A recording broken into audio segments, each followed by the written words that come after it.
બનાસકાંઠાના બહુચર્ચિત એનડીપીએસ કેસમાં પાલનપુરની additional session કોર્ટે મહત્વનો ચુકાદો આપ્યો છે। 256.890 ગ્રામ હેરોઇનની હેરાફેરીના ગુનામાં દોષિત ઠરેલા 2 આરોપીઓને કોર્ટે 20 વર્ષની સખત કેદની સજા તેમજ પ્રત્યેકને 2 લાખનો દંડ ફટકાર્યો છે। આ કેસમાં દોષિત ઠરેલા આરોપીઓ પરેશકુમાર ભરતભાઈ ઠાકોર વાડી રોડ ડીસા અને મનોજકુમાર મુકુંદગીરી ગોસ્વામી સિંધી કોલોની ડીસા છે। પ્રાપ્ત માહિતી અનુસાર 16 ઓગસ્ટ 2024ના રોજ ધાનેરા હાઈવે 3 રસ્તા નજીક વાહન ચેકિંગ દરમિયાન એસઓજી પોલીસે એક રિક્ષા અટકાવી હતી।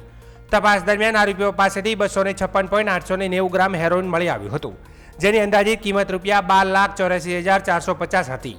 આ મામલે એસઓજીના તત્કાલીન પીઆઈ એમએન ચૌધરીએ ગુનો નોંધી આગળની તપાસ કરીને ચાર્જશીટ કોર્ટમાં રજૂ કરી હતી।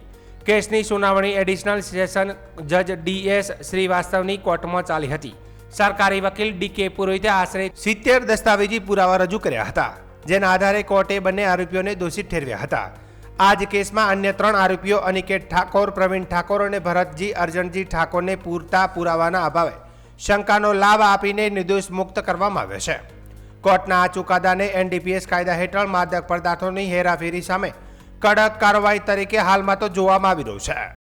તારીખ 16/8/24ના રોજ એસઓજી સ્ટાફના માણસો ધાનેરા ટાવર 3 રસ્તા પાસે વાહન ચેકિંગ દરમિયાન એક રિક્ષા આવતા શંકાસ્પદ લાગતા એને ચેક કરતા રિક્ષામાં જે ચાલક પરેશ કુમાર ઠાકોર તથા મનોજ મુકુંદર ગોસ્વામી બંનેને ચેક કરતા એમની પાસેથી 12,84,450નું હેરોઇન માદક પદાર્થ મળી આવેલ, જે આધારે પીઆઈ એસઓજી એમજે ચૌધરીએ કાર્યવાહી કરતાં અન્ય આરોપી અનિકેત તથા પ્રવીણભાઈ ઠાકોર અને ભરત અર્જનજી ઠાકોર સહ આરોપી તરીકે મળી આવેલા અને તેઓને પુરાવો પડતા ચાર્જશીટ કરેલું।